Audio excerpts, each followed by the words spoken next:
This is the call to Priyanka Vadra. Priyanka ji, विषय तो बहुत ही गंभीर है जिस पे आज हम प्रेस कॉन्फ्रेंस कर रहे हैं, मगर दृश्य देखने के बाद अपने आप को रोका नहीं गया, इसलिए हमने आपसे यह चैलेंज दिया है कि आप पहले वहां जाएं। अब मैं विषय पे आता हूं। हिंदुस्तान की यह खूबसूरती है, लोकतंत्र की यह खूबसूरती है कि जब चुनाव आते हैं तो घोषणा पत्र आते हैं।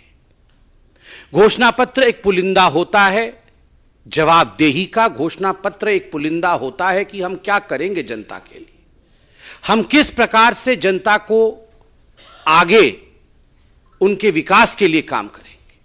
अगर घोषणा पत्र आप लागू नहीं करते हैं, जिन राज्यों में आपने इससे पहले शासन किया, जिन राज्यों में इससे पहले आपने घोषणा की थी और वहां घोषणा पत्र लागू नहीं होता है, तो कभी आप खालिस्तान के समर्थन में खड़े हो जाते हैं तो कभी हमास के समर्थन पे खड़े हो जाते हैं।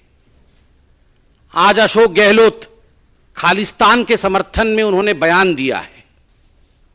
राहुल गांधी और कांग्रेस पार्टी आज हमास के समर्थक के रूप में पूरे हिंदुस्तान और पूरे विश्व में वो देखी जा रही है।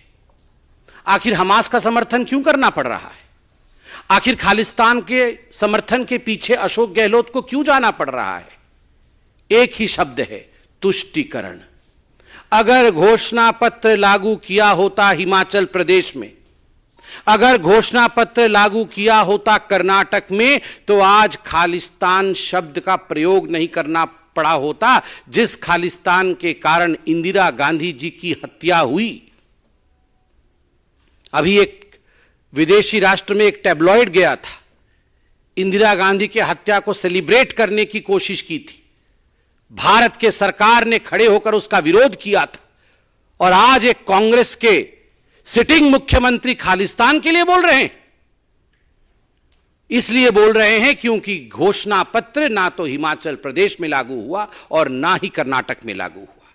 मैं लेकर आया हूं घोषणा पत्र। हिमाचल प्रदेश में क्या घोषणाएं की थी, कर्नाटक में क्या घोषणाएं की थी, और अंततोगत्वा किस प्रकार से उनका हश्र, उनका अंजाम नकारात्मक रहा, वो इंप्लीमेंट नहीं हुए भी तो इस प्रकार से हुए कि मिलने के बदले देना पड़ा, लेने के बदले देना पड़ा। आप देखिए, जहां तक हिमाचल प्रदेश का सवाल है, जो सबसे बड़ी घोषणा की गई थी राहुल गांधी जी द्वारा और प्रियंका वाड्रा जी द्वारा, वो क्या थी? युवाओं